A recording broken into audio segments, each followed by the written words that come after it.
आप सभी को देव उठनी एकादशी की हार्दिक शुभकामनाएं। भगवान श्री हरि आप सभी के एकादशी व्रत को स्वीकार करें तथा आप सभी की मनोकामनाओं को पूर्ण करें। आज आप सुनेंगे देव उठनी एकादशी की व्रत कथा। धर्मराज युधिष्ठिर कहने लगे कि हे भगवान, मैंने कार्तिक कृष्ण एकादशी अर्थात रमा एकादशी का सविस्तार वर्णन सुना। अब आप कृपा करके मुझे कार्तिक माह के शुक्ल पक्ष की एकादशी के विषय में भी बतलाइए। इस एकादशी का क्या नाम है तथा इसके व्रत का क्या विधान है, इसकी विधि क्या है और इसका व्रत करने से किस फल की प्राप्ति होती है। कृपया यह सब विधान पूर्वक कहिए।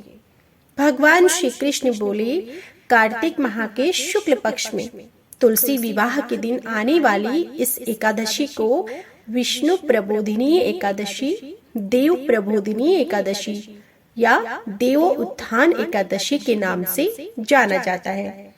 देव उठनी एकादशी, कार्तिक शुक्ल एकादशी तथा प्रबोधिनी एकादशी भी कहा जाता है। यह बड़े बड़े पापों का नाश करने वाली है। इसका महात्म्य मैं तुमसे कहता हूँ, ध्यान पूर्वक होकर सुनो। एक राजा के राज्य में सभी लोग एकादशी का व्रत रखते थे। प्रजा तथा नौकर चाकरों से लेकर पशुओं तक को एकादशी के दिन अन्न नहीं दिया जाता था। एक दिन किसी दूसरे राज्य का एक व्यक्ति राजा के पास आकर बोला, महाराज, कृपा करके मुझे नौकरी पर रख लें। तब राजा ने उसके सामने एक शर्त रखी कि ठीक है, रख लेते हैं, किंतु रोज तो तुम्हें खाने को सब कुछ मिलेगा, पर एकादशी को अन्न नहीं मिलेगा। उस व्यक्ति ने उस समय तो हाँ कर ली, पर एकादशी के दिन जब उसे फलाहार का सामना दिया तो वह राजा के सामने जाकर गिड़गिड़ाने लगा कि हे महाराज, इससे मेरा पेट नहीं भरेगा, मैं भूखा ही मर जाऊंगा, मुझे अन्न दे दो। राजा ने उसे शर्त की याद दिलाई, पर वह अन्न छोड़ने को तैयार नहीं हुआ।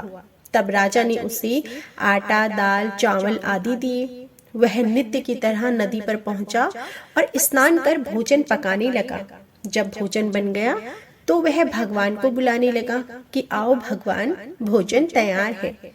उसके बुलाने पर पीताम्बर धारण किए भगवान चतुर्भुज रूप में आ पहुंचे तथा प्रेम से उसके साथ भोजन करने लगे।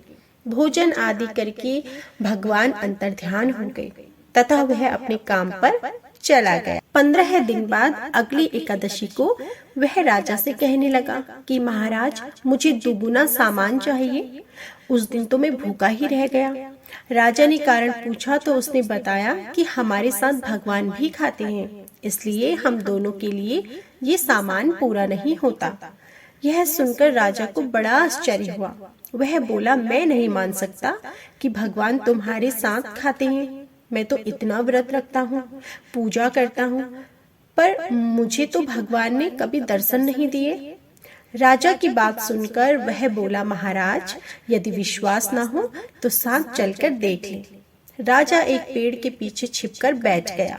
उस व्यक्ति ने भोजन बनाया तथा भगवान को शाम तक पुकारता रहा, परंतु भगवान नहीं आए। अंत में उसने कहा कि हे भगवान, यदि आप नहीं आए तो मैं नदी में कूदकर प्राण त्याग दूंगा। लेकिन भगवान नहीं आए। तब वह प्राण त्यागने के उद्देश्य से नदी की तरफ बढ़ा। प्राण त्यागने का उसका दृढ़ इरादा जान शीघ्र ही भगवान ने प्रकट होकर उसे रोक लिया और साथ बैठकर भोजन करने लगे। खा पीकर वे उसे अपने विमान में बिठाकर अपनी धाम ले गए। यह देख राजा ने सोचा कि व्रत उपवास से तब तक कोई फायदा नहीं होता जब तक मन शुद्ध न हो। इससे राजा को ज्ञान मिला। वह भी मन से व्रत उपवास करने लगा और अंत में स्वर्ग को प्राप्त हुआ। सुनिए देव उठनी एकादशी की दूसरी कथा। एक राजा था, उसके राज्य में प्रजा सुखी थी। एकादशी को कोई भी अन्न नहीं बेचता था, सभी फलाहार करते थे। एक बार भगवान ने राजा की परीक्षा लेनी चाहिए। भगवान ने एक सुंदरी का रूप धारण किया तथा सड़क पर बैठ गए। तभी राजा उधर से निकला और सुंदरी को देख चकित रह गया। उसने पूछा, हे सुंदरी, तुम कौन हो और इस तरह यहाँ क्यों बैठी हो? तब सुंदर स्त्री बनी भगवान बोली, मैं निराश्रिता हूँ, नगर में मेरा कोई जाना पहचाना नहीं है, किससे सहायता मांगूं? राजा उसके रूप पर मोहित हो गया था। वह बोला, तुम मेरे महल में चलो और मेरी रानी बनकर रहो। सुंदरी बोली, मैं तुम्हारी बात मानूंगी, पर तुम्हें राज्य का अधिकार मुझे सौंपना होगा। राज्य पर मेरा पूर्ण अधिकार होगा। मैं जो भी बनाऊंगी तुम्हें खाना होगा। राजा उसके ऊपर मोहित था, अतः उसने उसकी सभी शर्तें स्वीकार कर ली। अगले दिन ही एकादशी थी। रानी ने हुक्म दिया कि बाजारों में अन्य दिनों की तरह अन्न बेचा जाए। उसने घर में मांस, मछली आदि पकवाए तथा परोस कर राजा से खाने के लिए कहा। यह देखकर राजा बोला, रानी, आज एकादशी है, मैं तो केवल फलाहार ही करूंगा। तब रानी ने शर्त की याद दिलाई और बोली, या तो खाना खाओ, नहीं तो मैं बड़ी राजकुमार का सिर काट लूंगी। राजा ने अपनी स्थिति बड़ी रानी से कही तो बड़ी रानी बोली, महाराज, धर्म ना छोड़े, बड़ी राजकुमार का सिर दे दें। पुत्र तो फिर मिल जाएगा, पर धर्म नहीं मिलेगा। इस दौरान बड़ा राजकुमार खेलकर आ गया। माँ की आंखों में आंसू देखकर वह रोने का कारण पूछने लगा, तो माँ ने उसे सारी स्थिति बता दी। तब वह बोला, मैं सिर देने के लिए तैयार हूँ। पिताजी के धर्म की रक्षा होगी और जरूर होगी। राजा दुखी मन से राजकुमार का सिर देने को तैयार हुआ तो रानी के रूप में भगवान विष्णु ने प्रकट होकर अपनी सारी बातें बताई। हे राजन, तुम इस कठिन परीक्षा में पास हुए। भगवान ने प्रसन्न मन से राजा से वर मांगने को कहा तो राजा बोला, आपका दिया हुआ सब कुछ है, हमारा उद्धार करें। उसी समय वहां एक विमान उतरा। राजा ने अपना राज्य पुत्र को सौंप दिया और विमान में बैठकर परम धाम को चला गया। तो यह थी संपूर्ण देव उठनी एकादशी की व्रत कथा।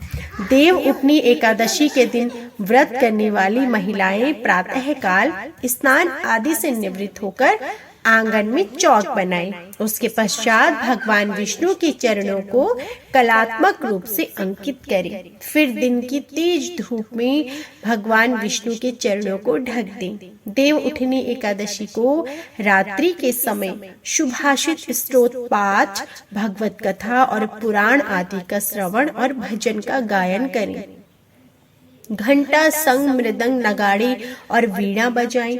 विविध प्रकार के खेल कूद, लीला और नाच आदि के साथ भगवान श्री विष्णु जी के ओम नमो भगवते वासुदेवाय मंत्र का अधिक से अधिक जाप करें। इसके बाद विधिवत पूजा करें और भगवान श्री हरि विष्णु जी की आरती उतारें। पूजन के लिए भगवान का मंदिर अथवा सिंहासन को विभिन्न प्रकार के लता, पत्र, फल, पुष्प, वंदनवार आदि से सजाएं। आंगन में देव उत्थान का चित्र बनाएं। तत्पश्चात फल, पकवान, सिंघाड़े, गन्ने आदि चढ़ाकर डलिया से ढक दें तथा दीपक जलाएं।